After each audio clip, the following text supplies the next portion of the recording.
Depuis des centaines d'années, les murs en pierre sèche façonnent les paysages du Jura. Ils ont été érigés au cours du temps par les hommes de la région.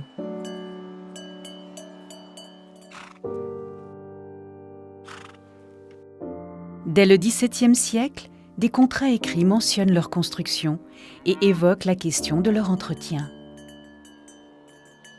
À cette époque déjà, les murs ont généralement remplacé les clôtures en bois, car le bois utilisé comme combustible ou comme matériau de construction devient de plus en plus rare.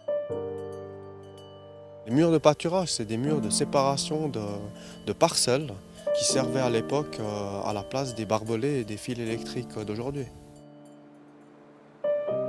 Avec ces murs, l'histoire pastorale a fortement marqué les paysages du parc Chasseral. Dans le Val de Rue, à la montagne de Cernier, miraculeusement épargnée par les remembrements parcellaires, le réseau de chemins bordés de murs est encore exceptionnellement dense et témoigne de cette histoire. On les appelle ici depuis peu boviducs, en référence à l'héritage pastoral de la région. Ça, c'est assez exceptionnel ici. On a des murs qui sont doubles. On a un pâturage à gauche, un pâturage à droite, et on a un mur de chaque côté.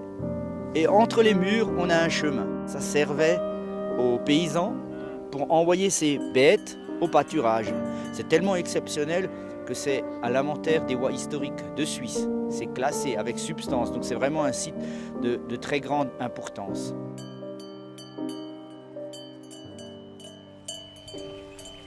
Faute d'entretien, ce patrimoine est aujourd'hui menacé de disparaître.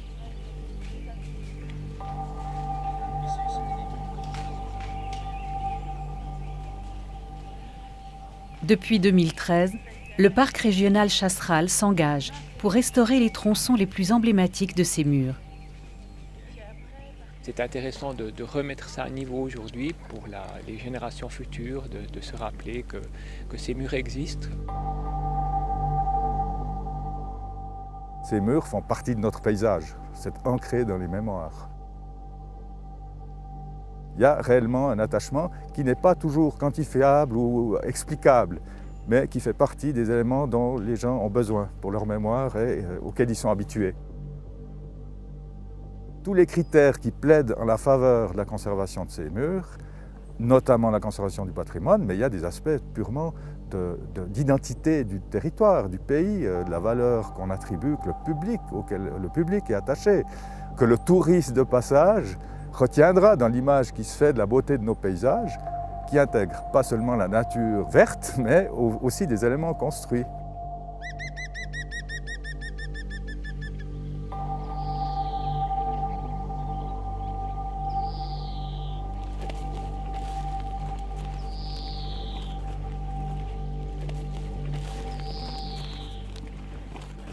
Avec un mur, on a un biotope pour toutes sortes d'êtres vivants, qui soient d'ailleurs végétaux ou animaux. On fabrique autant des abris pour des insectes, par exemple, ou pour les escargots, qu'on fabrique aussi des voies de communication pour des animaux un petit peu plus grands, comme par exemple des fouines, des belettes ou des hermines, qui vont utiliser ces structures-là pour se déplacer d'un bout à l'autre de leur territoire. C'est des animaux qui n'aiment pas forcément passer dans un grand espace ouvert et puis qui vont beaucoup plus volontiers suivre une structure linéaire, en l'occurrence comme un mur, donc qui va leur servir plus ou moins d'autoroute.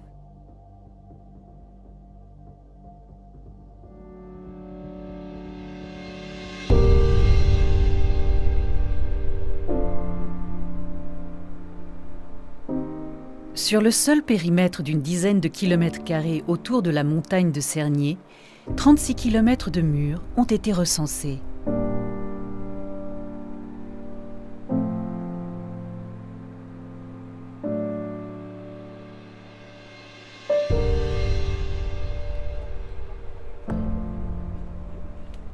Le choix de certains tronçons représentatifs est important. Il permet de montrer différents types de constructions témoignant de l'ingéniosité des anciens. Ailleurs, on laisse l'arborisation des murs évoluer sans intervention humaine.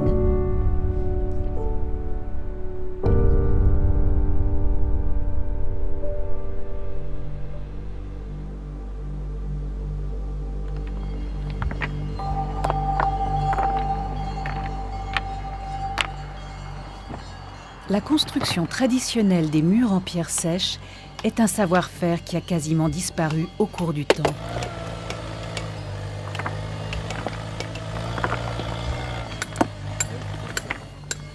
Il y a quelques années, il n'existait plus grand monde qui était capable de construire des murs de pierre sèche dans les règles de l'art.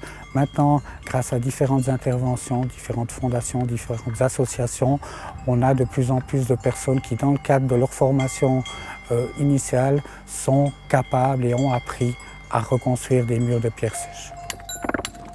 De calage, là, qui est beaucoup trop haute, qui est plus haute que la pierre de devant.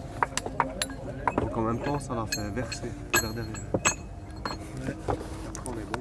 Un savoir-faire fascinant qui ne nécessite pas seulement force et endurance, mais aussi un œil exercé pour trouver la bonne pierre et la poser au bon endroit. On parle de règles d'or, donc ne pas créer de coups de sabre, imbriquer les pierres parement avec le corps du mur, de poser une pierre de façon à ce qu'elle ait une pente vers l'arrière du mur et non vers le devant. Ensuite, de poser les grandes pierres en fondation et les plus petites pierres sur le haut de la maçonnerie. De superposer les pierres de manière à ce qu'elles se touchent dans un nombre le plus grand possible et dans le plus en avant possible du parement en fait. La maçonnerie en pierre sèche est une technique de construction consistant à assembler les pierres entre elles sans utiliser de mortier. La statique joue un rôle essentiel pour la longévité de la construction. On parle d'un mur à double parement, donc c'est un mur qui est visible de chaque côté, où les pierres se retiennent mutuellement. L'idée, c'est d'avoir un faux aplan du mur, donc ce qu'on appelle un fruit professionnellement, d'environ 15%. Donc sur 1 mètre de haut, le mur doit pencher de 15 cm vers l'intérieur.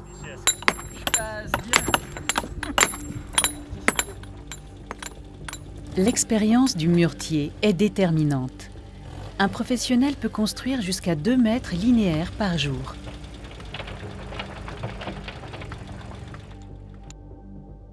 Pour construire 1 mètre de mur, il faut compter environ 1 tonne de pierre.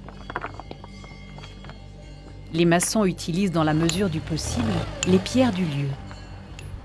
Lors d'une restauration, beaucoup de pierres d'origine sont inutilisables, souvent gélives et donc facilement cassables. Il est alors nécessaire de recourir à des pierres de carrière.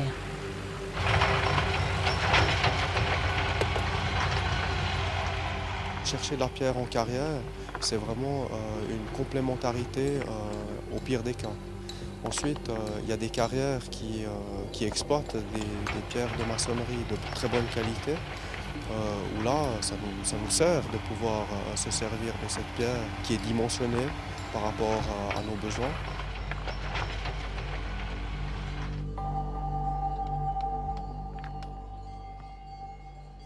Construire un mur est un art, un savoir-faire qui s'acquiert patiemment. Il y a toujours cette fascination de pouvoir monter une pierre sur l'autre.